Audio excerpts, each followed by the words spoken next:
Well, hi everybody. How are you today? This is Mark Chaffordine. Thank you so much for coming back to the Go See Talk podcast experience. We are thrilled to have you here.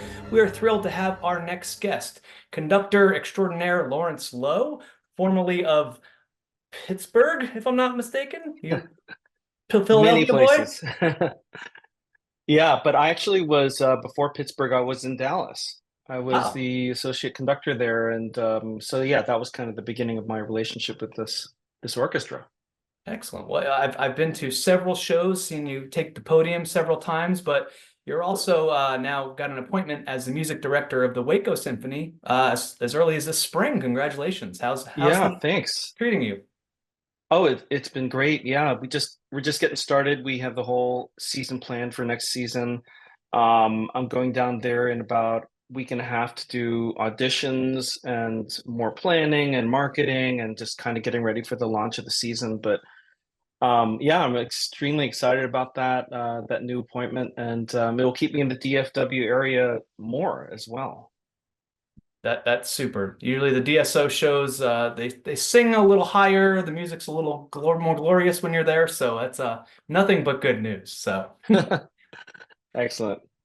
well, what does a music director position give you? I know you're a self-professed Star Wars geek. Are there more movie opportunities? Are there some classical compositions that you just can't wait to insert in the catalog or the Y- set list? Yeah, music director positions are so much more than just conducting concerts. It's kind of thinking about long-term planning, where you want the orchestra to go. In this case, Waco Symphony is this already established great orchestra that has potential for the future. Uh, and so we're expanding some of the repertoire. We're doing our first film and concert there next year. We're doing Jurassic Park, which is one of my favorites. I know we're going to talk about the movie concert I'm doing with Dallas, but it's something that I've found, it's just this weird new area of offerings for orchestras doing these movies in concert, and they are a completely amazing experience.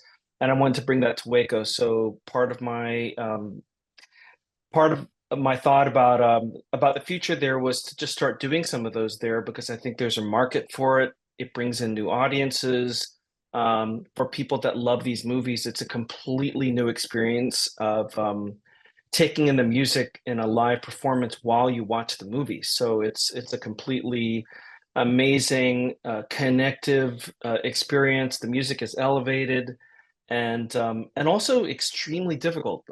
Most of these scores that we do with film, like Jurassic Park or any of the Harry Potter films, have extremely intricate music that sometimes you don't notice the extent to which the music is such a huge part of the experience of watching a film.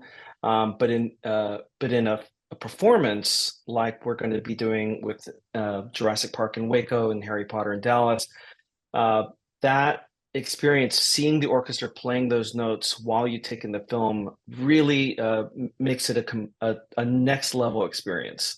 So it's just one of the many things I'm doing there as music director, planning the music, doing auditions, thinking about where we want to be in 5 years. Those are all parts of the responsibilities of a music director. Well, there's a lot of responsibilities. Sounds like fun and very could be strenuous. I mean, trying to get the right players, making sure that you get the right talent associated with the symphony. Does the university have maybe a feeder system that can kind of bring players from that realm into to be the new corps, Yeah, so to speak?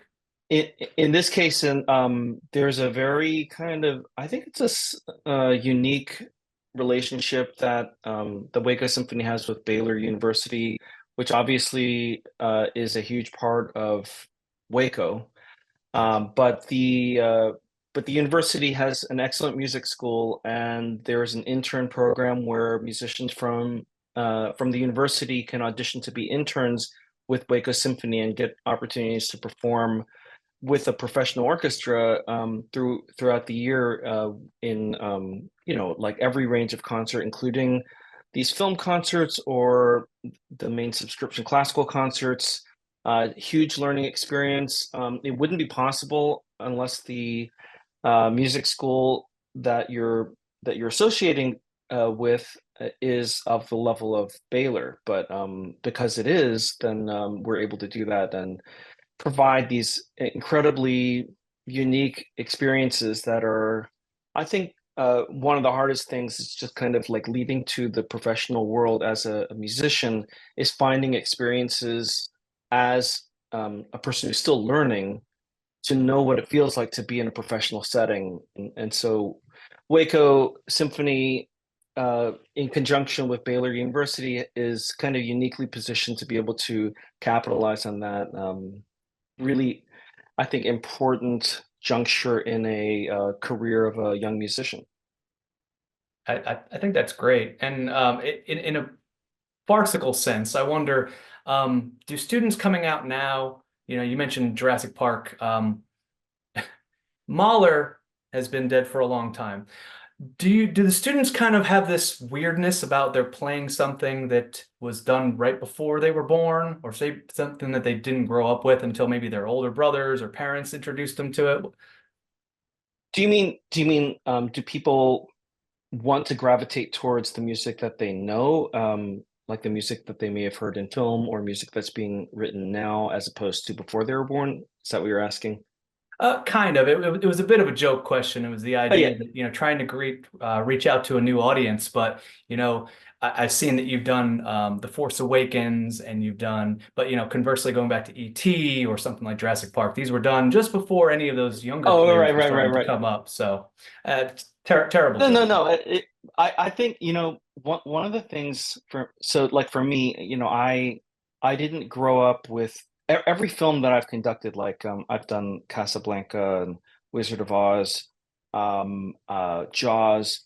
They're kind of movies that were not necessarily what, with the exception of maybe Wizard of Oz, which had just kind of remained in the like the realm of what films that everyone who grew up when I did, you were every year you would watch this film. But for me, I was always kind of drawn to that, what films used to be, and obviously uh, the films that I then grew up with myself, having a really strong connection to. It's all part of this awesome long lineage, and yeah, like what you're saying kind of reminds me of like the multi-generation of Star Wars movies that are out there, and that they're the ones from that started in the 70s, and then there are the prequels, and then there are the final trilogy, and each of them has its own generation. And if you were to ask people who grew up with the prequels, they would probably have much stronger affinity for those films than maybe I do. Um, and at the same time, the people who grew up now and watching the 7, 8, and 9, they have this strong connection to those, and they feel like the original trilogy might be a little old-fashioned.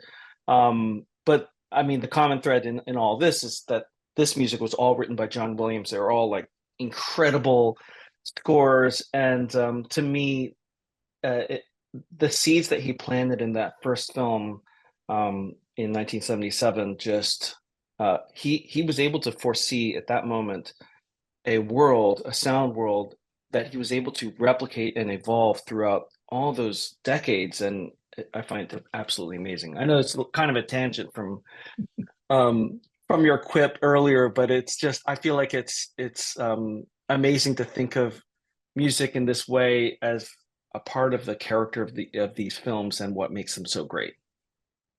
Couldn't agree more. And the beautiful part is that, as you were saying, that was a great path you took, talking about how different eras of films can cater to different audiences and when they were introduced to it and whatnot. Which kind of also brings to Harry Potter. I mean, it's sort of a more condensed narrative. These were all kind of planned in succession, but you're going to be doing the conducting role for the Harry Potter and the Goblet of Fire at the end of August with the Dallas Symphony. Mike Newell's direction, Patrick Doyle's unforgettable music. What elements go into regardless of the film, what elements go into putting it on stage, putting it on display? Because as consumers, we may hear something, is that a timpani or a Right. trombone? I'm not sure. But then, like you said, it's amped up on the stage. Yeah, it's so it kind of it's like magic, to the people who come to these concerts. They don't see all the kind of technical things that are happening in order to prepare a movie for live in concert, as well as what the musicians and conductor and production people have to do. But basically, the films, even films before you were able to easily extract music from, some of these older films where maybe the musical track is kind of fused with the film itself. We're able to get this film, um, which has been prepared for performance by removing all of the music from the film, but the sound effects, the dialogue, that's all still intact, and that comes through the speakers. The film itself is up on the screen, and then the conductor uses a. So I have a screen in front of me that has all of the measure numbers and the tempos and a series of punches and streamers. So in the old days, they would have these punches where they would literally punch a hole through the film at a spot which would illuminate the light that's coming through the film and make this flash. And those were at certain junctures, which would help a conductor get to a certain point in the film and use that as a marker of this is where the music will intersect with this moment. And so I'll see these streamers go across my screen. It's not up, so the audience doesn't see this, but I'll be conducting and I'll know that at the downbeat of this particular bar, this is going to reach the other side of the screen and a flash is going to appear on the center of the screen. And this is happening continuously through the film. And my score has all these like these lines that would mean Oh, cool. the streamer's coming and it's hitting that point, streamer's coming and it's hitting that point. And then other places it might be like they'll show these things which were what the click will be. So I'll also have a click in my ear that helps me um not have to be glued to the screen all the time, so I can hear the tempo. But the orchestra doesn't have that. The orchestra is just following me. And it's funny, like we on the stage, we're just thinking about the music. I can see what's happening on the screen, but my only job is to keep the music connected to exactly what's happening on the screen, because there'll be a flurry of music that will happen that will have to coincide exactly with something that's happening on the screen, that like a person who loves the film will notice if we're off. So it's a huge job just to for me to keep it all going. And this particular film has a ton of music. It's just continuous almost the whole way through. Patrick Doyle's score is difficult, satisfying to perform. This will be my first time doing it, but I know that I've conducted some of this in concert, some of the music from this film, and it's always a pleasure to perform. There are some amazing dance elements that he introduces to the Harry Potter world that had not been heard in the previous three movies, and I'm anticipating for the orchestra it will be a lot of fun to keep this coordinated and to let the audience into this kind of elevated concert experience. The other thing I'll say is I think for fans of these movies or fans of any film that is being performed in this way, so we'll get these huge Harry Potter fans that will come, and they'll come in costume.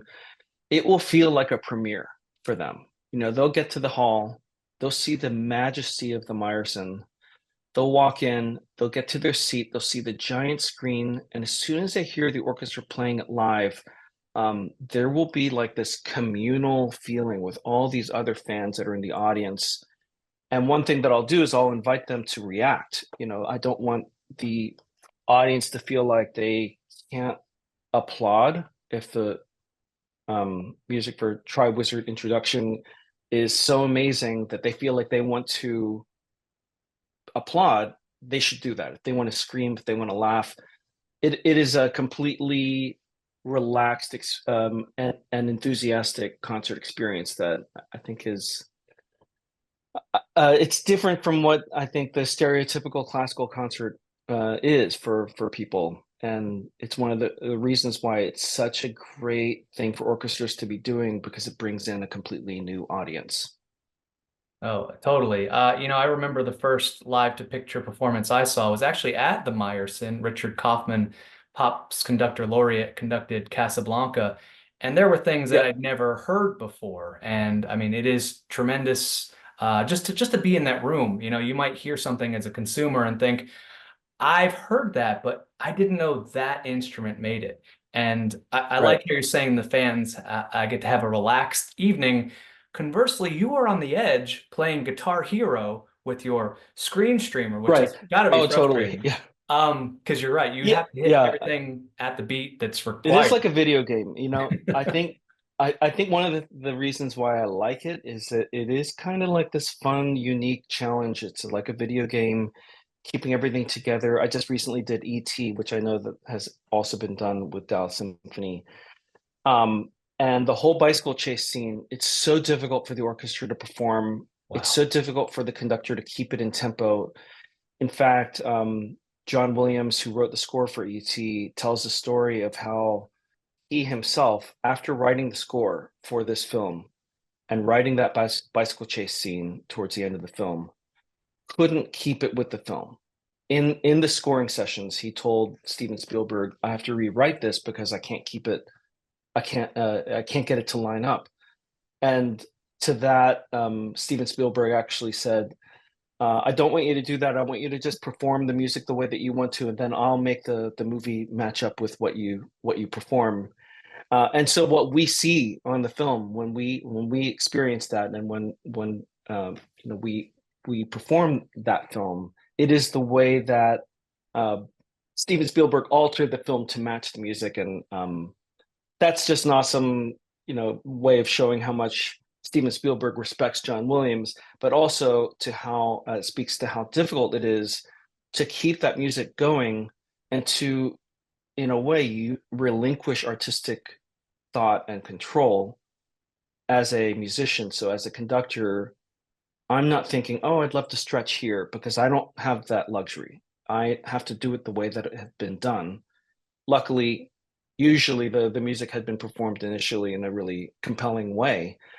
In particular, this ET that I'm talking about. But now my job is to guitar hero this right through and keep it all lined up and not make any mistakes and get it to the end. And maybe because I grew up on playing video games, it's one of the reasons I feel like I'm good at doing this. I can get very single-minded and just very focused, edge of the seat. Um, I've been doing it long enough where the nerves are not really the issue. It's more just I want to get it, I want to make it perfect every time. And in this case, we're doing 4 performances, so I get 4 chances to make it perfect, and hopefully it will be that way every time. Well, practice makes perfect. How much preparation goes up to it? That's something I've not quite been told too often. Yeah, so obviously the orchestra gets the music in advance. I don't know if that's obvious, but they do get the music in advance. And then in the case of this, we have 3 rehearsals, each one around between 2 and 2.5 hours. They're all kind of a different length for some reason. But I've done these kinds of concerts on 2 total rehearsals where you never really get a dress rehearsal. You're just kind of working it the whole time, and then the first performance or the performance is the dress. That's kind of one of the things musicians will joke about. If we feel like we don't have enough rehearsal time, which is almost always the case. There's just in the case of this film, the music itself, uh, it just to run it from beginning to end will take the rehearsal time.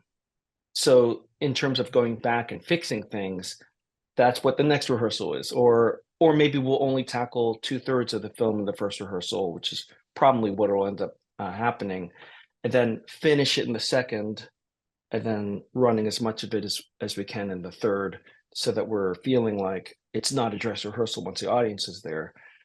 So I'm thankful that we have these three rehearsals, especially because this film is so long that actually this is kind of a, I mean, just for people who really know this film, the end credits are pretty long in the original film.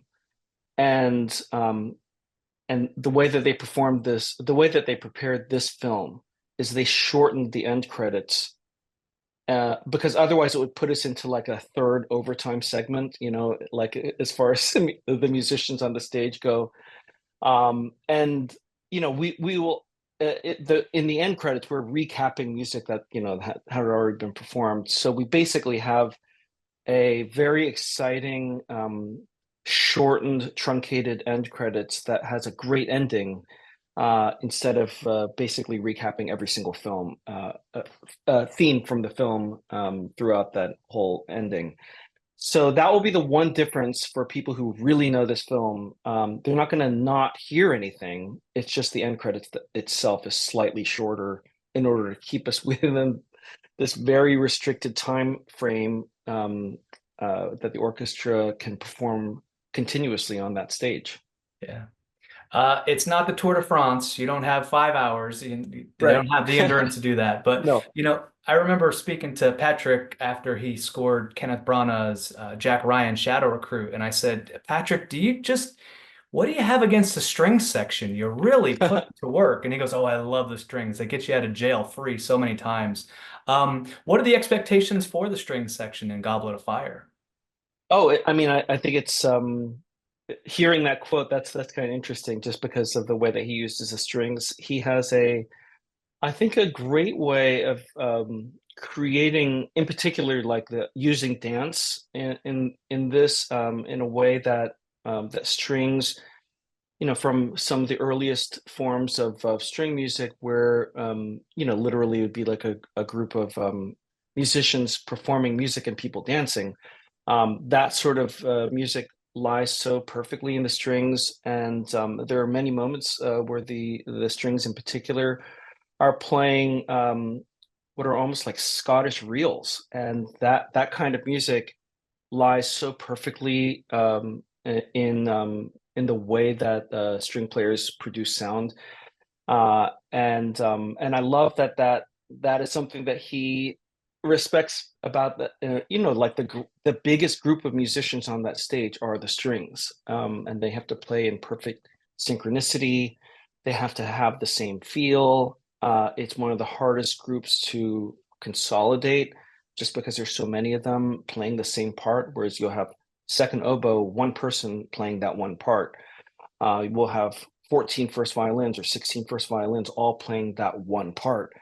So you have to have a great orchestra like we do in Dallas, and when you do, then someone like Patrick Doyle can create music that is out of this world for the strings, and really capitalize on you know, the biggest group of musicians on that stage. As conductor, what do you do? What is a routine? What is something that Lawrence Lowe has to do in order to get in the zone? And what makes a Lawrence Lowe conductor session different from everybody else out there?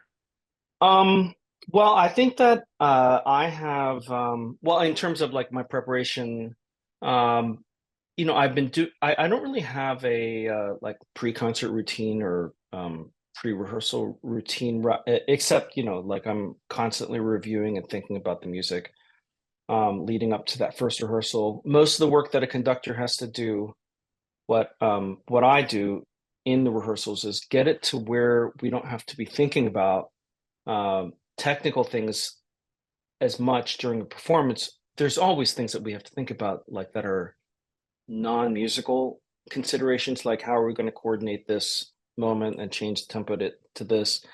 Those are all things that I try to get done in those rehearsals so that we can just let it go at the performance and be um, in a non-film setting spontaneous. You know, in the film setting, consistency. That's what we want to do.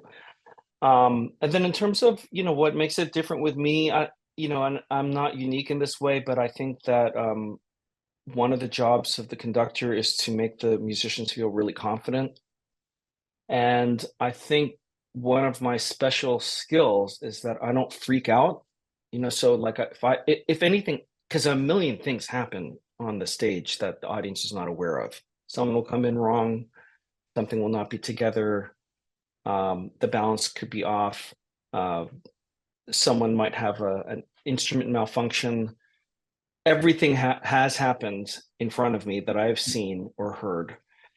And my job is to not freak out and to stay kind of zen-like calm and figure out a way to, through my gesture, get things on track. And I think that, like if I have to say something about any like thing that's, I think, particularly special about me, I think that I do have the ability to be quick thinking in those situations and to be able to show to be able to communicate through nonverbal communication to the level where the audience doesn't notice and the audience and the orchestra can feel calm and understand where we are.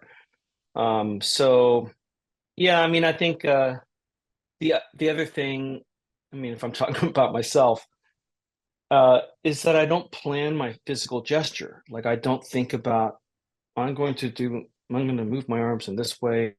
Let me practice that again. I'm going to move it like this. Like I don't think about that part. That part is second nature. That's like speaking words and just having thoughts and then using some combination of words to convey those thoughts.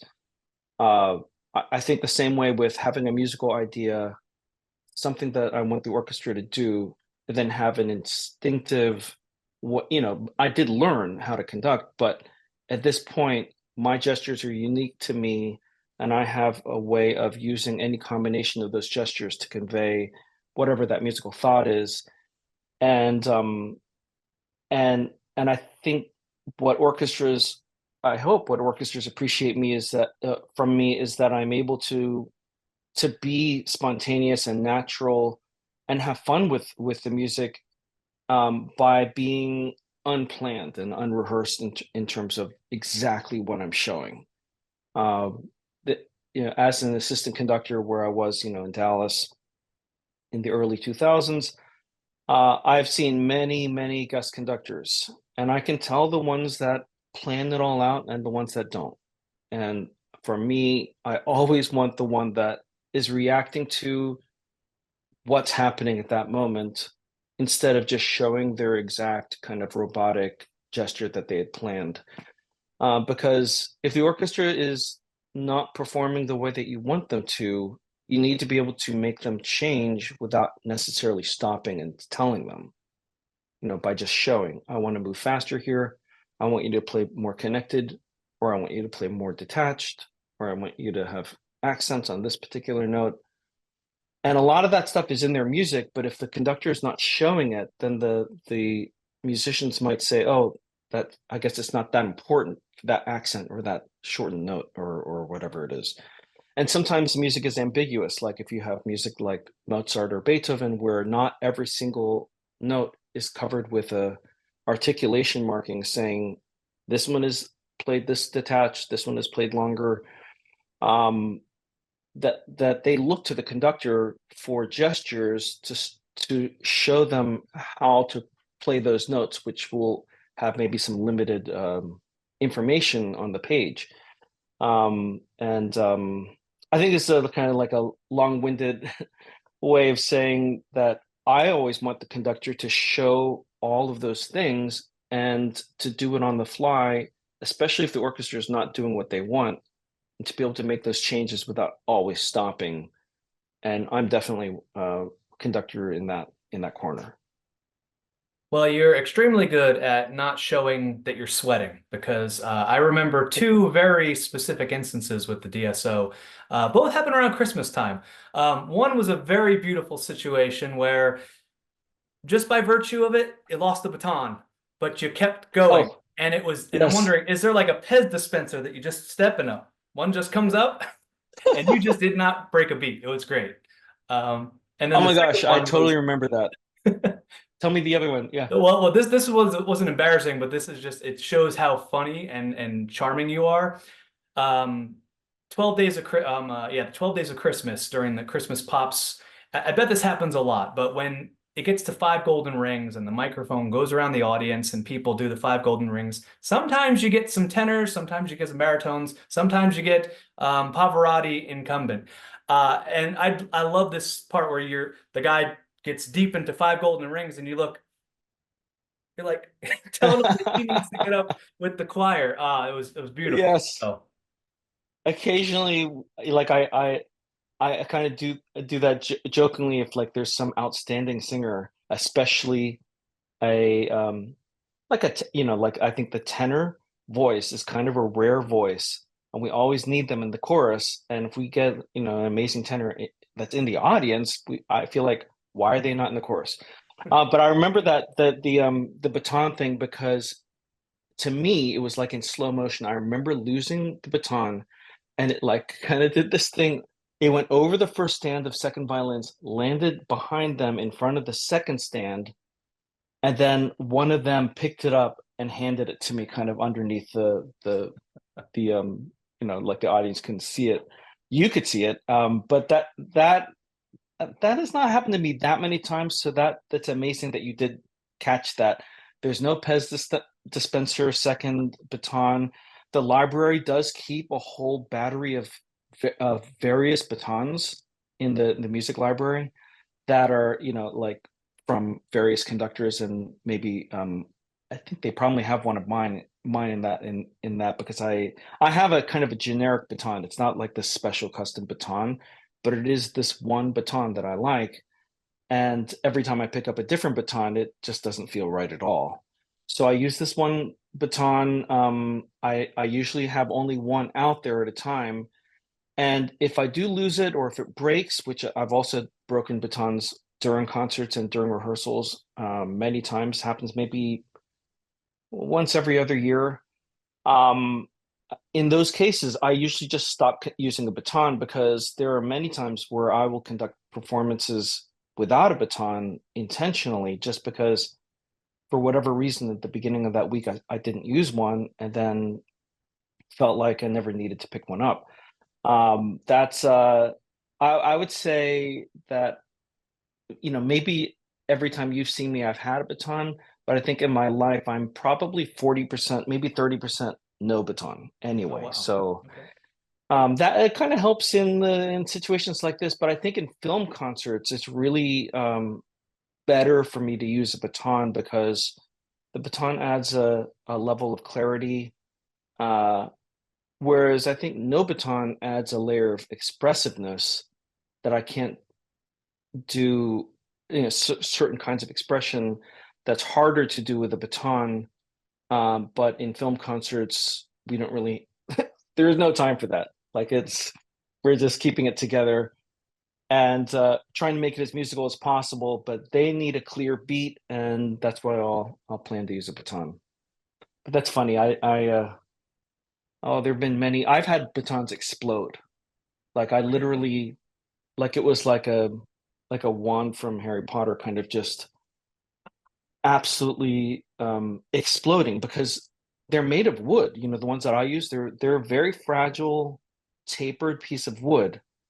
And through putting in my bag and using it for the baton I'm using right now, I have one that's brand new in that bag and another that's maybe 4 or 5 years old. And the 4 or 5 years old one is the one I prefer because it's just I don't know. It's gone through a lot with me. But if I were to hit the music stand the wrong way, it would shatter. Like it wouldn't just crack, it would every little weak point would, I think, react. And I had like I think it was Verdi Requiem, the Dies Irae, conducting that maybe for the first time in my life. And at the beginning of that, all those decades of anticipation waiting for that moment to conduct that music, it ended up with a non-calm moment where I was unaware of where my arms were. I hit the music stand and it just exploded. And it was like lightning strike from the heavens. And it was kind of and it was very noticeable by the performers in that rehearsal. and it was kind of appropriate. It was one of those moments where it was like that was meant to happen in that way. That was kind of amazing. Well, to take us out of this wonderfully fun interview and the information you're dropping is I'm glad to be speaking with you. Just to the consumer, to the passive audience member, can you break down some conducting terms or philosophy? I think that the importance of gesture is completely not understated. It's invaluable, and it speaks specifically about Maestro, Bradley Cooper's biopic about Oh Elmer yeah. Bernstein. Towards the end, he's with his students, and the student is trying to, I guess, taper out some of the more buoyant music, and it's just not working. And Elmer Bernstein steps up on stage. He's let me show you what I think you want. And just by doing, bum, bum, and then just this sort of like pullback, like you're galloping on a horse, and he goes cut off and an upbeat quarter. I have no idea what that means, but it just shows how different the symphony was before versus after his little gestures. So Right, can you right, right. break I'm that trying to down? remember that exact. Yeah, yeah. So you mean Leonard Bernstein? Yeah, but that's Whoops. okay. That's all right. That's all right. But I remember that scene because I feel like they were playing Beethoven in that scene, Tanglewood Fellows, towards the end of the movie, and I knew a bunch of the musicians in the film who were Oh, playing that.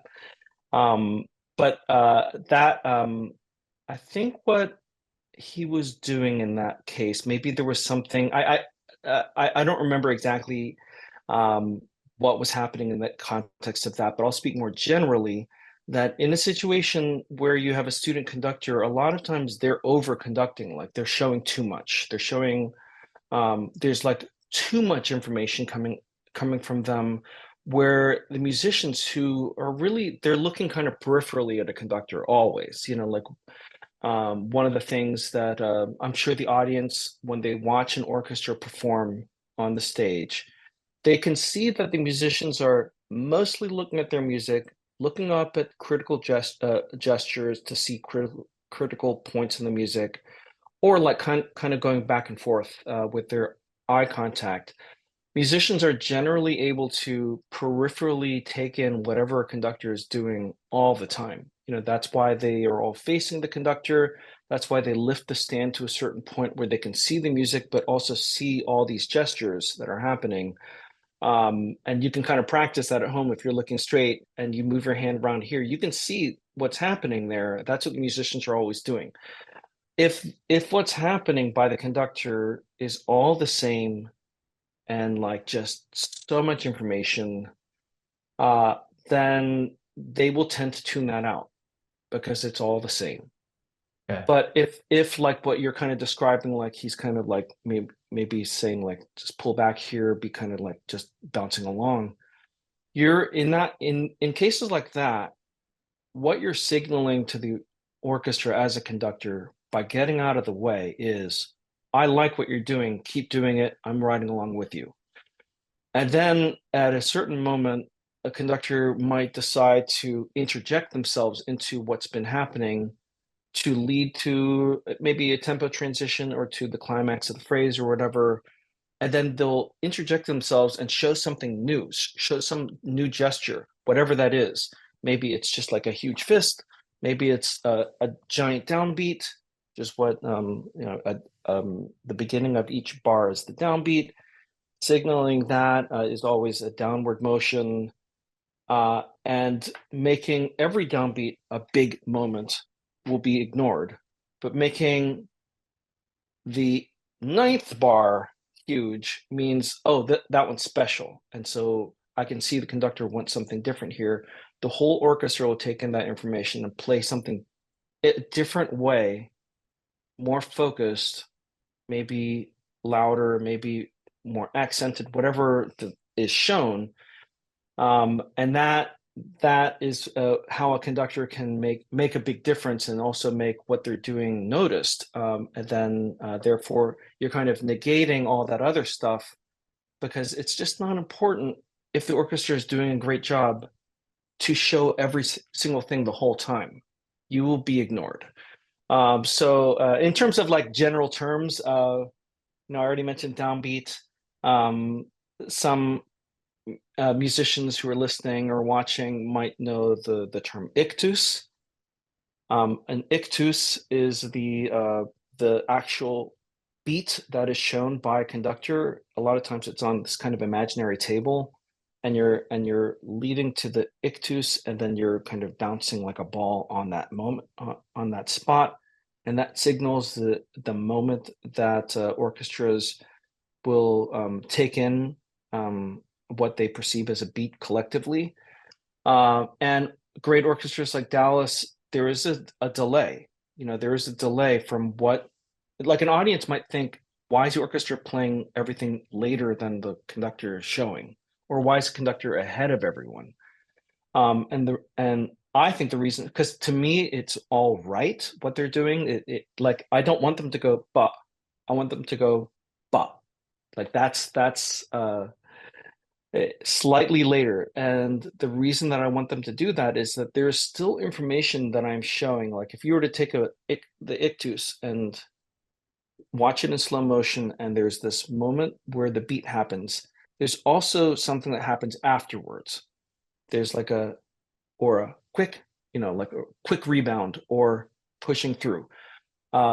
It's impossible to know what the conductor is going to do after the beat if you've already played.